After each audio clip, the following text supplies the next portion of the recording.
I'm about to start a massive kitchen renovation, and today we're just going to get straight into it. We're going to get the hands dirty and rip out and demo this kitchen.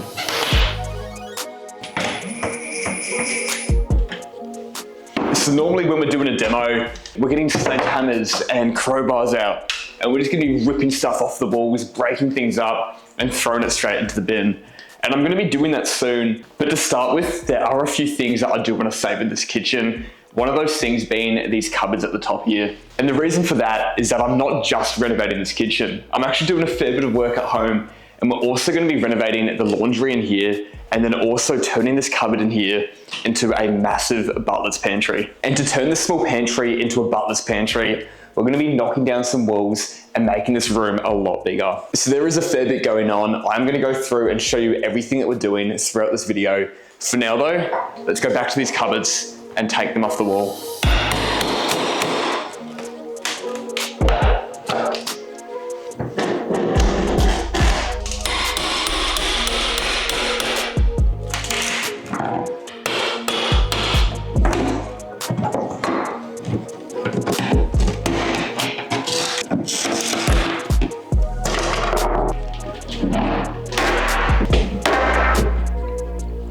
That was pretty easy. I can promise that when we rebuild this kitchen, we're going to be building it a lot stronger than how this was held up there. We've only got 6 of these tiny little nails which were shot through into the stud work holding up these cabinets. We had this filled up with plates and bowls, and there would have been a bit of weight in it, and I honestly would have thought that over the years these tiny little nails may have struggled. Obviously they did alright, it's still up there, it didn't fall down, but sometimes it does blow my mind how much weight a few nails can hold. Before I do anything else, I might move the fridge out of here, and I'll show you the temporary kitchen that we've got set up too.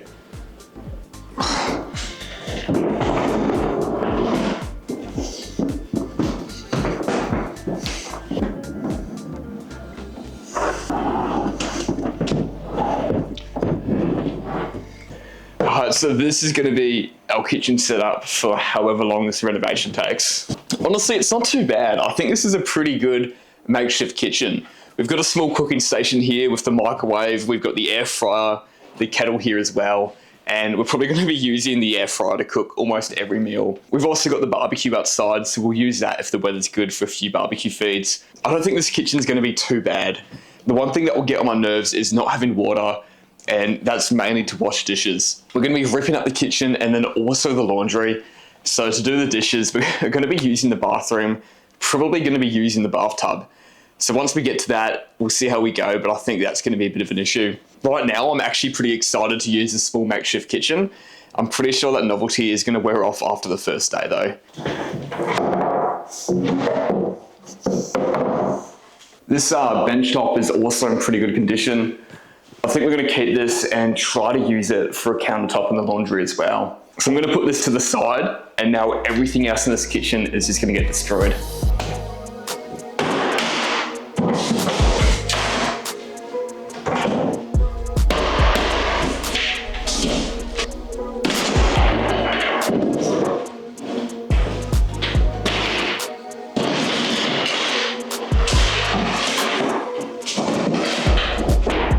Before I get too carried away with the demo, I want to block off the rest of the house from where we're working. Since I'm going to be extending that butler's pantry and ripping all these walls down here, the middle of the house is going to get really, really dusty, and I want to block off the other side of the house. And since we are getting rid of this linen closet here, what I'm actually going to do is get rid of that door jamb and that door, and I'm going to build a temp door right behind me here so that the rest of the house is closed off to the renovation. Oh, they're all flatheads.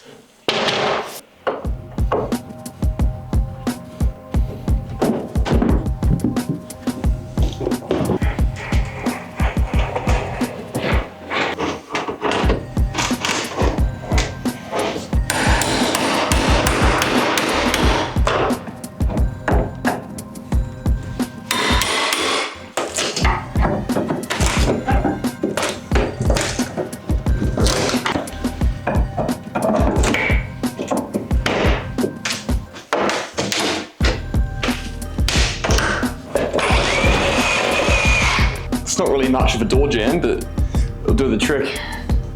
Alright, I've just ran into the first problem of the kitchen reno, and this one was an expensive problem to start with.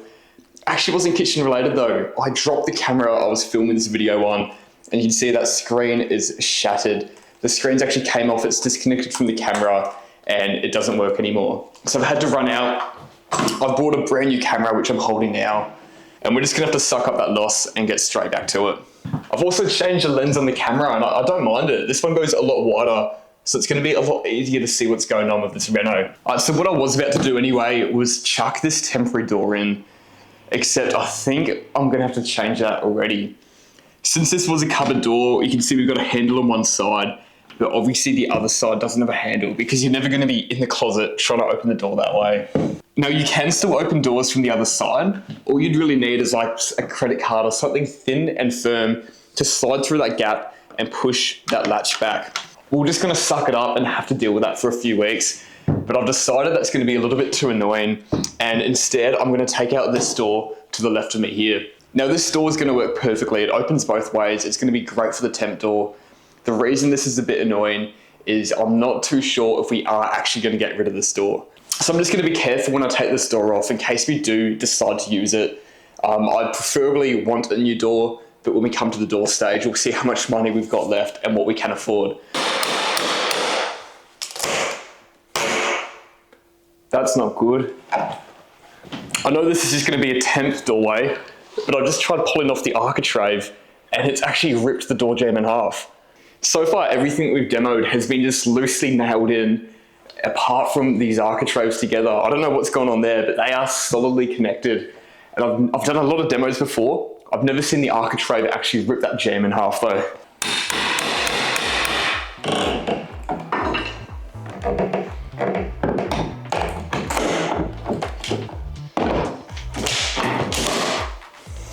Alright, now I know why that door jamb split. The architraves actually have some timber dowels going down, holding those miters together.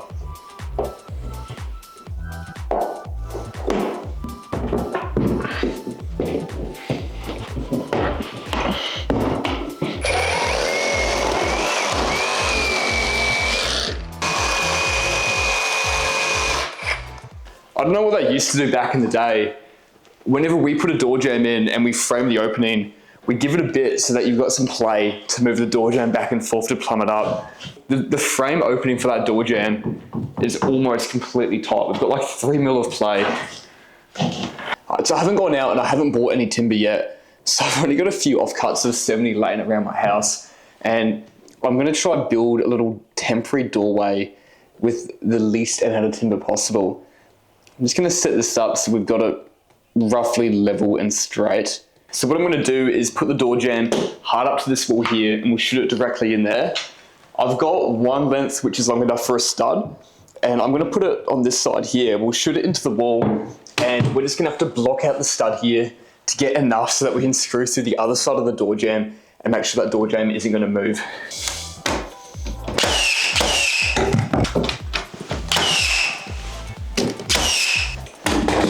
Alright, so that's gonna go in like that. It's nice and tight. We're just gonna get a few pins in here, shoot this jamb off. And once we get rid of this temp door, I'm gonna have to go through and just patch any holes on this side of the plaster. But for this wall here, all this plaster's coming off, and this actually backs into that laundry. And we're gonna be turning around one of the cupboards, which is now in the laundry, and making it accessible on this side in the hallway.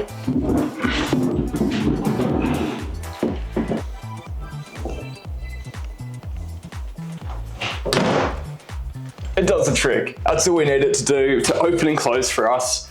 Obviously, since we do want this to be a dust barrier, I'm gonna get some ply. We're gonna do some ply on the top up here. I might even use the offcut bit of architrave in the side here to hide that little gap. And then it's just gonna go through with tape and we'll seal everything off with tape. I found him lurking. This is the main reason we need that door there. So Ollie isn't trapped in one room for this entire renovation. With that door shut off there, we can open all the other doors to the back of the house and he can still run around without getting into the renovation. We're about to jump back into the demo in a sec, and once we get into it, we're going to be ripping plaster off, ripping tiles up, and the last thing that we want is for him to run around and get stuck under the house.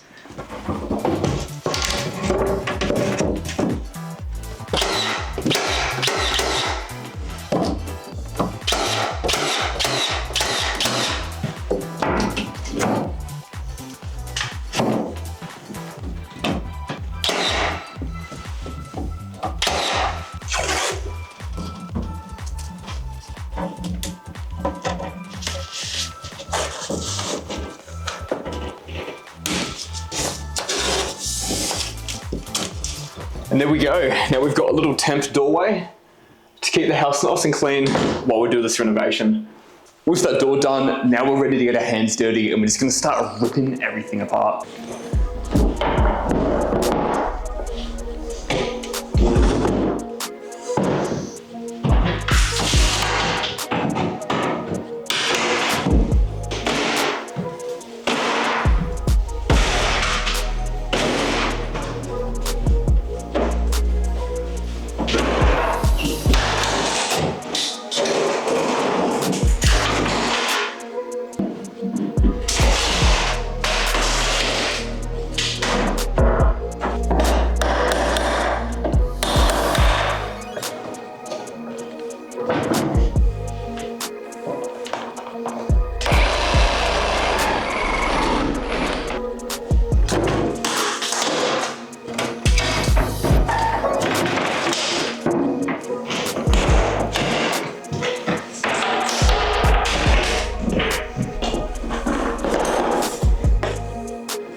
I've just got a little tip if you are trying to take off an architrave like this, which has a light switch on it. All I'm going to do is grab my saw and we're just going to cut through the architrave up a bit higher than where the light switch is.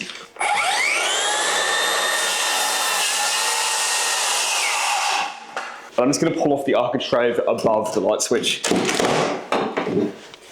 Now I probably could have gone a bit closer, it would have made it easier, but all I'm going to do is get my chisel and split the architrave like that.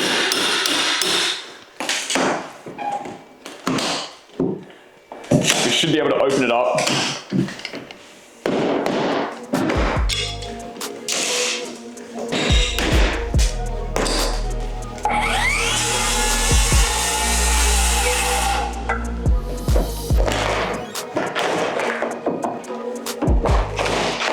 Oh no. Oh no. That does not look good. That is all termite. Oh no, that is all termite damage.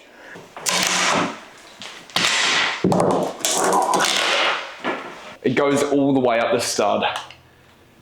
Oh, this is just looking worse and worse. Oh, that's not good. This entire skirting board has been eaten out by termites too. That is hollow. So I've got a feeling that the termites would have eaten all the studs through here, and I'm starting to get even more worried because we've got a few load bearing points in this wall here holding a lot of the weight of the roof above us.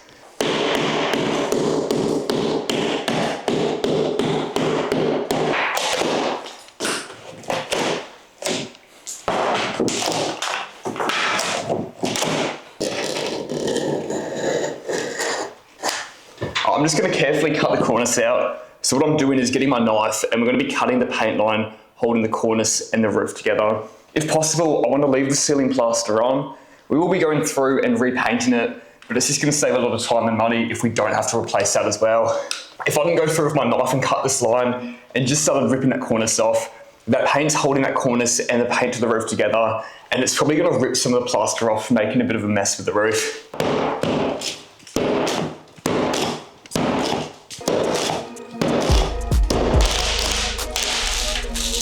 There we go.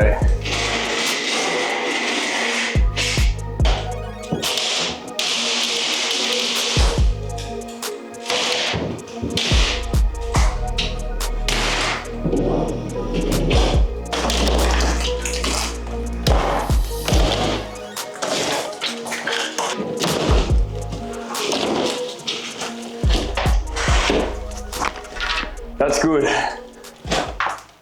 That's really good. For this wall through here, there's no signs whatsoever of any termite damage, which is a bit weird how this whole skirting board through here was completely rotted out. That stud around the corner has been rotted out the entire way, but I'm going to take the blessing. That's good news.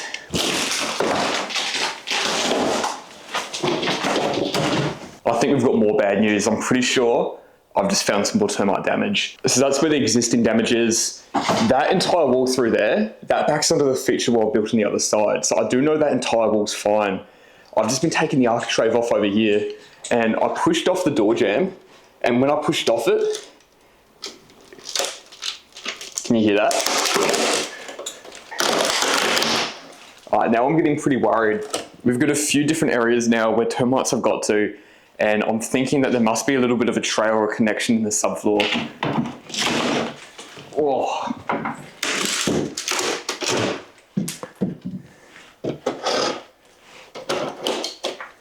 Yeah, even that architrave at the top, that has been eaten through. And might be a little bit too hard to see on the camera, but in there, and yeah, this door jamb as well.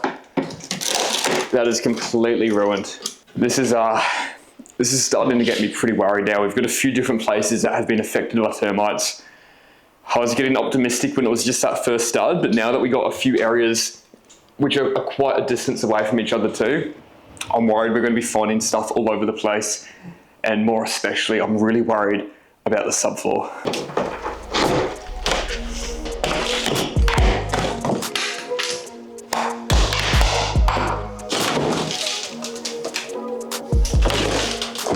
Alright, at least we got some good news here. None of the actual framework has been touched by termites. For this one, it's just the door jamb and the architrave. I was going to replace this door jamb anyway, so that one is good.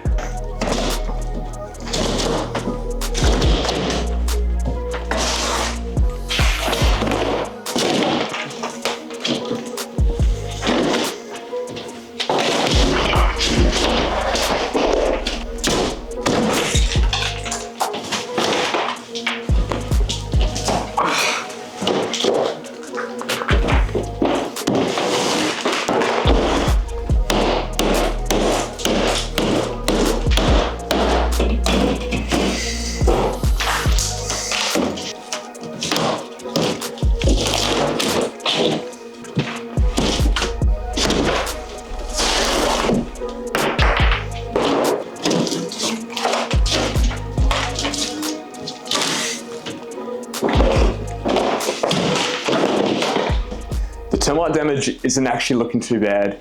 As you can see, we pulled up most of the plaster in the kitchen now. We've got a good look at everything. And the only two places we've seen termite damage is that first stud into the pantry. We're going to be replacing that one anyway. And just the door jamb that we're going to be replacing as well. So I'm feeling a lot better. It was the first bit of plaster that we ripped off when we saw the termite damage. And I was worried that it was almost going to be everywhere. Oh no. Is that more termite damage?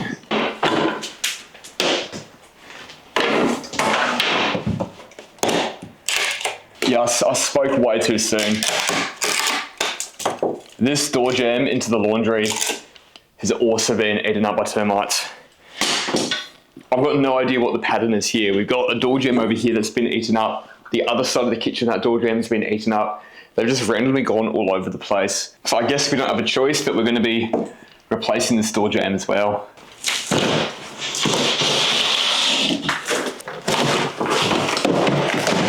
So once again, for this wall, all the actual studs are completely fine and they're not touched. The door jamb has been rotted away. This one's not as bad. I can see the termites that are eating at the bottom there, and there's some damage at the top too, so they must have made their way up. But this little skirting board, which I think it actually pulled out with the plaster, but we can see the excess of the skirting board down here, and that has been completely eaten up by the termites.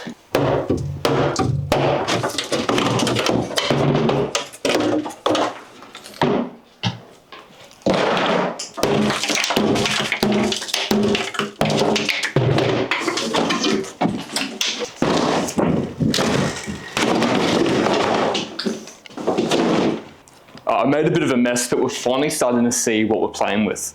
So this is where the kitchen was. You can see the outlines of where our benches were, where the tiles don't run up to.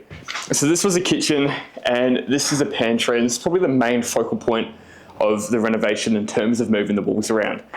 So it looks a lot smaller now, I'm not gonna lie, but you saw what it looked like when we had all the cupboards, all the shelves. There was a bit of room to work with it.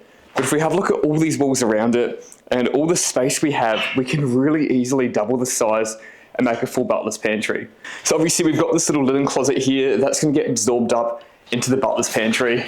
And even at the front of the house here, we've got a small little wall, which we can probably boost forward in line with those sliders. I don't think we're losing any space there. And then all of a sudden, that is double the depth, and we can make that even more than double the width coming across. In terms of the termite damage, we're still waiting to see what happens when we pull the tiles up, but we found another stud in here as well, which has been eaten away. So I'm obviously gonna have to take that one out, and I'm getting a bit worried if that termite damage could have actually continued up into the roof. All right, that's day 2 done. I think we're gonna order in some dinner tonight and use some of that hardwood to get the fire going. Day 3 of the demo. Hopefully today's gonna be the last day ripping out this old kitchen. Most of the work's done, but what we have to do is go through and rip up all these floor tiles. And I've got a feeling that these tiles could take the entire day to get up. To minimize the amount of dust that's coming up when I'm breaking these tiles, I do have a hose with me, and I'm just soaking everything as I go. Getting stuff wet always minimizes the dust. And when I'm going through breaking up so many tiles, the last thing I want to do is just fill this room up with dust. So just gonna make the floor a little bit wet. We're not absolutely soaking it. And once we've got everything up, we'll just be going through and drying off the floorboards.